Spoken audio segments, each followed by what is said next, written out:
real shark that is big as a bed. As big as a bed? Good thing you didn't sleep on it.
Tell me your experience. Can you tell me your experience? Before I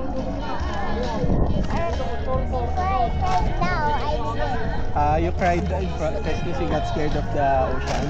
Yeah. Because it's salt water. Yeah. Yeah, but we cannot take off the shark out of the sea. We cannot put them in the pool, so it's not salt water. They will not be able to live there. This is their home. We cannot take them out of their home. Right? Right. That is brave, Daddy.